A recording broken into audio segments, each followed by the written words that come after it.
እንደው ተወዳጅ ነሽ በቀን በቀን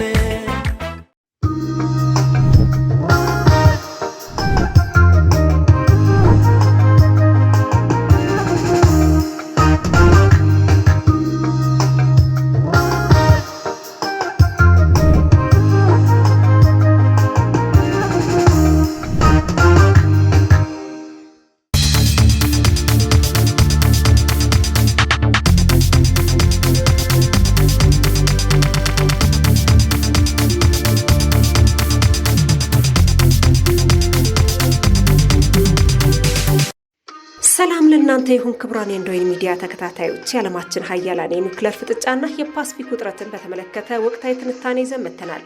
ቻናላችንን ሰብስክራይብ፣ ላይክ እና ሼር እያደረጋችሁ እንድትከታተሉን እየጋበዝን ወደ ጉዳያችን አለፍን።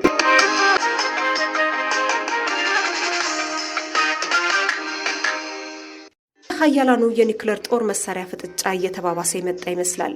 የትራምፕ አስተዳደር ቻይናና ሩሲያን የሚያካትት ሰፊ የኒውክሌር ጦር መሳሪያ ስምምነት እንዲደረግ ጥሪ በሚያቀርብበት ወቅት ቻይና በ2020 ሚስጥራዊ የኒውክሌር ሙከራ አድርጋለች ስትል ዩናይትድ ስቴትስ ክሷን አሰምታለች። ይህ ክስ የቀረበው ከ15 ዓመታት በፊት እንደ አውሮፓውያኑ አቆጣጠር ፌብሩዋሪ 5 2011 አሜሪካና ሩሲያ የተፈራረሙት የመጨረሻው የኒውክሌር ጦር መሳሪያ ቁጥጥር ስምምነት ባሳለፍነው ሐሙስ ፌብሩዋሪ 5 2026 ካበቃ ከአንድ ቀን በኋላ ነው።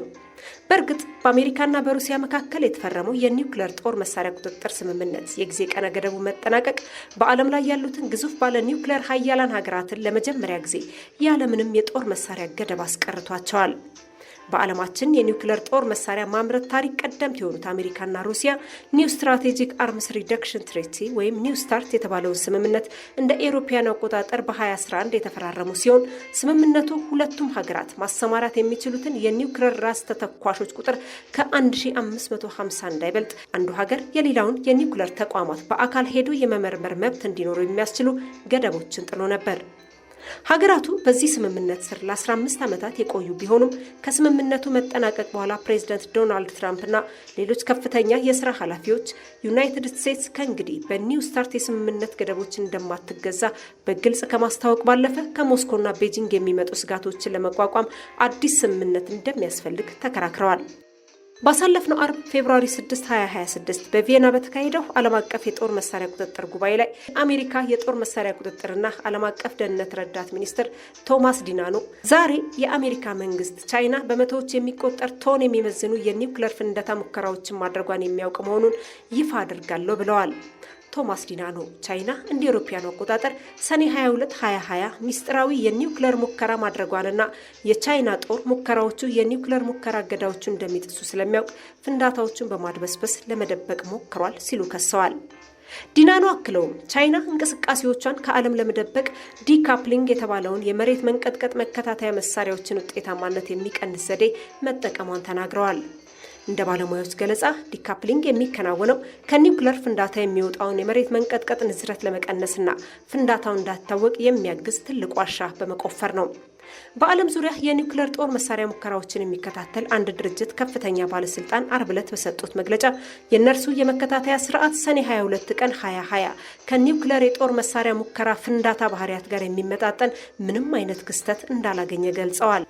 የሁለንተናዊ የኒውክሌር ሙከራ እገዳ ስምምነት ድርጅት ዋና ጸሐፊ ሮብ ፍሎይድ በበኩላቸው የድርጅቱ ዓለም አቀፍ የክትትል ስርዓት ከ500 ቶን ቲኤንቲ ጋር እኩል ወይም ከዚያ በላይ የሆነ የፍንዳታ ኃይል ያሏቸውን የኒውክሌር ሙከራዎች የመለየት አቅም እንዳለውና የክትትል ስርዓቱ ከዚህ ቀደም ሰሜን ኮሪያ ያደረገቻቸውን 6ቱንም ሙከራዎች መለየት ችሎ እንደነበር የጠቆሙ ሲሆን የጦር መሳሪያ ቁጥጥር ማህበር ዋና ዳይሬክተር ዳሪል ኪምቦ ደግሞ ይህ በጣም ዝቅተኛ የፍንዳታ ኃይል ያለው ሙከራ ከሆነ ከሲቲቢቲኦ የክትትል ጣቢያ ውስጥ ተደብቆ ሊያልፍ የሚችልበት እድል አለ ብለዋል።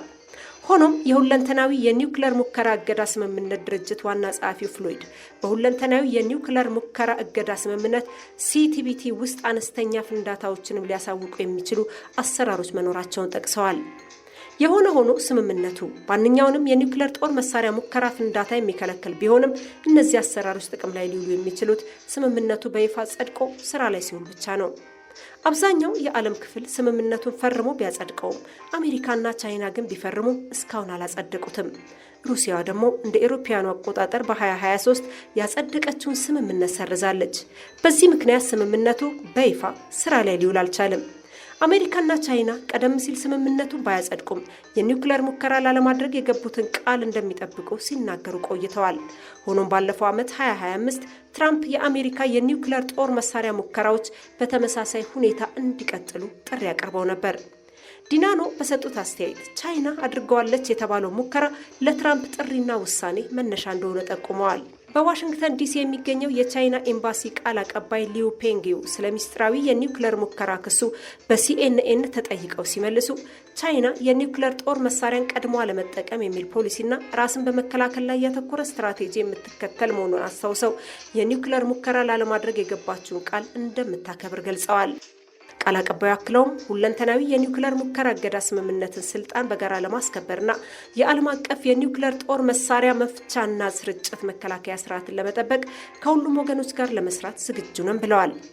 እንደ ፖለቲካ ተንታኞች ግምት በአሜሪካና በቻይና መካከል ያለው የኒውክሌር ውጥረትና የክስ ልውውጥ የኒው ስታርት ስምምነት መፍረስና አሜሪካ ቻይናን በሚስጥራዊ የኒውክሌር ሙከራ መክሰሷ ሁለቱ ሀገራት የኒውክሌር አቅማቸውን ለማዘመንና ለማሳደግ ምክንያት ሊሆናቸው ይችላል።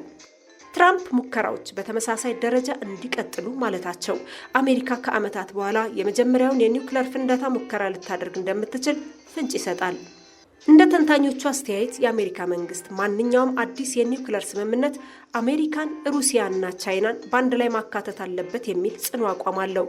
ቻይና ግን የኔ የኒውክሌር ክምችት ከአሜሪካና ከሩሲያ ጋር ሲነጻጸር በጣም አነስተኛ ስለሆነ በኩል ደረጃ አልደራደርም የሚል አቋም ስላላት ድርድሩ አስቸጋሪ ሊሆን ይችላል። ቻይና ዲካፕሊንግ የተባለውን ዘዴ በመጠቀም ሙከራዎችን ትደብቃለች የሚለው የአሜሪካ ክስ የክትትል ቴክኖሎጂዎችን ለማዘመን ከፍተኛ በጀት እንዲመደብ ያደርጋል። በሌላ በኩል ቻይና ይህንን ክስ አሜሪካ የራሷን የኒውክሌር ሙከራዎች ለመጀመር የምትጠቀምበት ሰበብ ነው በማለት በዓለም አቀፍ መድረክ ዲፕሎማሲያዊ ተቃውሟን ልትቀጥል ትችላለች። ይህ ውጥረት በተለይ በታይዋንና በደቡብ ቻይና ባህር አካባቢ ያለውን ወታደራዊ ግጭት ሊያባብሰው ይችላል። አሜሪካ በቀጠናው ባላት ኒውክሌር አምብሬላ ጃፓንና ደቡብ ኮሪያን ለማጠናከር የምታደርገው ጥረት ቻይናን የበለጠ ሊያስቆጣት ይችላል። የአሜሪካና የቻይና ግንኙነት ከንግድና ከቴክኖሎጂ ጦርነት አልፎ አሁን ወደ ኒውክሌር ዲፕሎማሲ ጦርነት ተሸጋግሯል።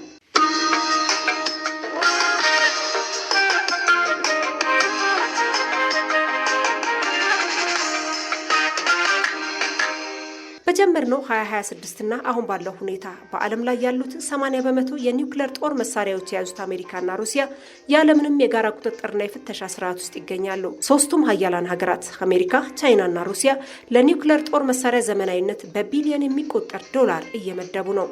በአጠቃላይ የስምምነቱን መፍረስ ዓለምን ወደ ቀዝቃዛው ጦርነት ዘመን የኒውክሌር ስጋት መልሷታል። ባለፉት ጥቂት ወራት እንደ አውሮፓውያን አቆጣጠር በ2025 ማጠናቀቂያና በ2026 መጀመሪያ በሰሜን ኮሪያ የኒውክሌር እንቅስቃሴና በአውሮፓ ስጋት ዙሪያ የታዩትን ዋና ዋና ክስተቶች ብንመለከት ሰሜን ኮሪያ ከአሜሪካና ከደቡብ ኮሪያ ጋር ያለው ውጥረት በከፍተኛ ሁኔታ እየጨመረ ባለበት በዚህ ወቅት አሜሪካንን በቀጥታ መምታት የሚችሉ አይሲቢኤም እና በባህር ሰርጓጅ መርከብ ላይ የሚጫኑ ኤስኤልቢኤም አዳዲስ ሚሳኤሎችን በታላቅ ወታደራዊ ትርኢቶች አሳይታለች። ሰሜን ኮሪያ ለሩሲያ የጦር መሳሪያና ወታደሮች በማቅረቧ ከሩሲያ የላቀ የኒውክሌርና የሚሳኤል ቴክኖሎጂን እያገኘች መሆኑን የአሜሪካ የስለላ ድርጅቶች ሪፖርት እያደረጉ ነው። በፑንጌሪ የሙከራ ጣቢያ ላይ 7 ዓመት ለሚጠጋ ጊዜ ተቋርጦ የነበረው ዝግጅት በድጋሚ መጀመሩን የሚያሳዩ የሳተላይት ምስሎች በመውጣታቸው ዓለም 7ኛውን ሙከራ በስጋት እየጠበቀ ይገኛል።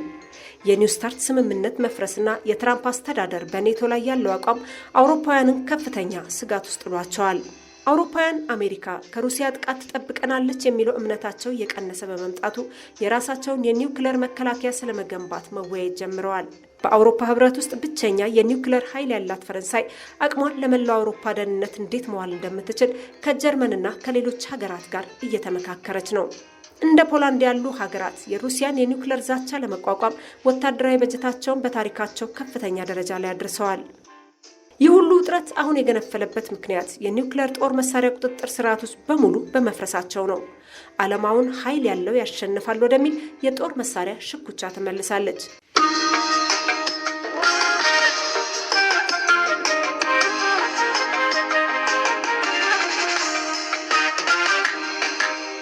በታይዋንና በደቡብ ቻይና ባህር ዙሪያ ያለው ወቅታዊ የባህር ኃይል ፍጥጫ በተለይም በዚህ 2026 መጀመሪያ ላይ እጅግ አሳሳቢ ደረጃ ላይ ደርሷል። ቻይና ታይዋንን በኃይል ለመጠቅለል ያላትን ፍላጎት በወታደራዊ ልምምዶች እያሳየች ትገኛለች። የቻይና የባህር ኃይል ታይዋንን በሁሉም አቅጣጫ የሚከቡ ልምምዶችን ደጋግሞ እያደረገ ነው። ይህ ከበባ ደሴቷን ከውጭ ዓለም በማቋረጥ በምግብና በኃይል አቅርቦት በኩል እንድትቸገር ለማድረግ የታለመ ነው። ቻይና አሁን ላይ የጦር መርከቦችን ብቻ ሳይሆን የባህር ጠረፍ ጥበቃ መርከቦቿን በታይዋን ቁጥጥር ስር ወዳሉ ደሴቶች በማስጠጋት የሕግ ማስከበር ስራ እየሰራው ነው በሚል ጫና እያሳደረች ነው። አሜሪካ ነጻና ክፍት ኢንዶ ፓሲፊክ በሚል መሪ ቃል የአካባቢውን የባህር መስመር ለመጠበቅ እየሰራች ነው። የአሜሪካ የጦር መርከቦች ከጃፓን ከካናዳና ከፊሊፒንስ ጋር በመሆን በታይዋን የባህር ሰርጥ ላይ በየጊዜው በማለፍ ቻይናን እየተገዳደሩ ነው። በአሜሪካ ብሪታንያና አውስትራሊያ መካከል ያለው የኒውክሌር ባህር ሰርጓጅ መርከቦች ስምምነት አሁን ወደ ተግባር እየተሸጋገረ በመሆኑ ቻይናን በከፍተኛ ሁኔታ አስቆጥቷታል። በዚህ ቀጠና በቻይናና በፊሊፒንስ መካከል ያለው ፍጥጫ ወደ ግጭት እያመራ ነው። ቻይና በፊሊፒንስ መርከቦች ላይ የውሃ መድፍ በመጠቀምና መርከቦችን በመጋጨት አካባቢውን ለመቆጣጠር እየሞከረች ነው።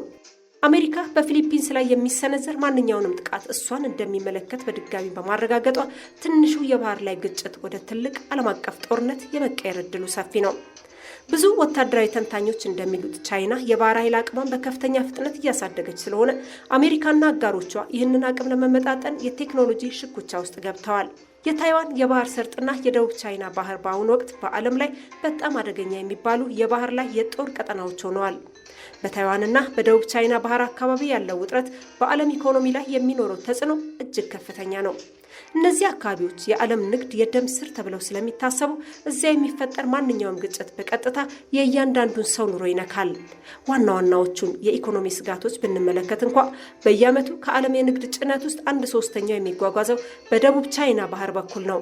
ግጭት ከተነሳ መርከቦች መንገዳቸውን ለመቀየር ይገደዳሉ። ይህም የመጓጓዣ ጊዜና ወጪን በከፍተኛ ሁኔታ ይጨምራል። የታይዋን ባህር ሰርጥ ከቻይና፣ ጃፓንና ደቡብ ኮሪያ ወደ ዓለም የሚላኩ ምርቶች ዋና መውጫ ነው።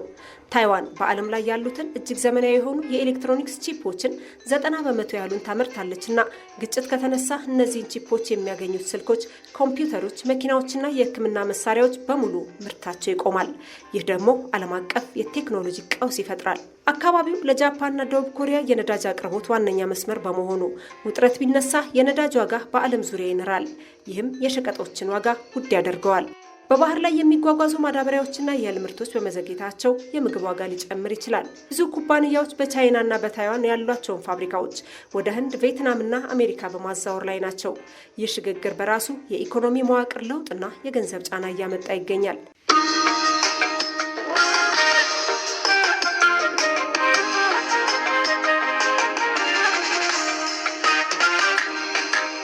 በታይዋንና በደቡብ ቻይና ባህር አካባቢ ያለው ውጥረት እንዲሁም በአያላን ሀገራት መካከል ያለው የኒውክሌር ሽኩቻ በአፍሪካ በተለይም ወደ ራሳችን ስናመጣው ደግሞ በኢትዮጵያ ላይ ቀጥተኛና ተዘዋዋሪ ተጽዕኖዎች ይኖሩታል።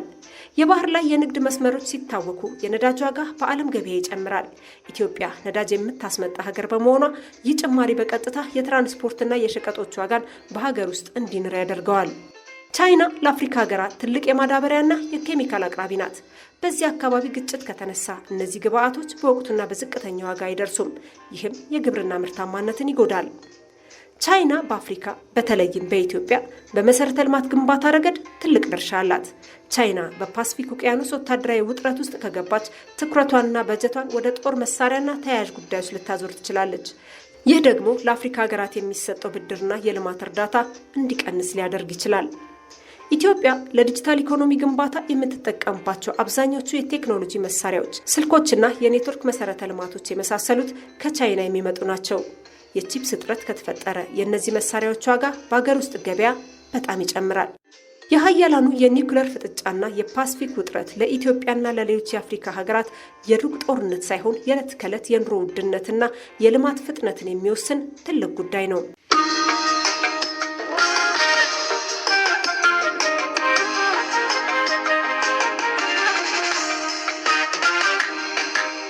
ክቡራን የእንዶይን ሚዲያ ተከታታዮች የዛሬው ዝግጅታችንን በዚህ ያበቃን። ቻናላችንን ሰብስክራይብ፣ ላይክ እና ሼር በማድረግ አብራችሁን ዝለቁ። መልካም ምሽት። እንደወይን ተወዳጅ ነሽ በቀን በቀን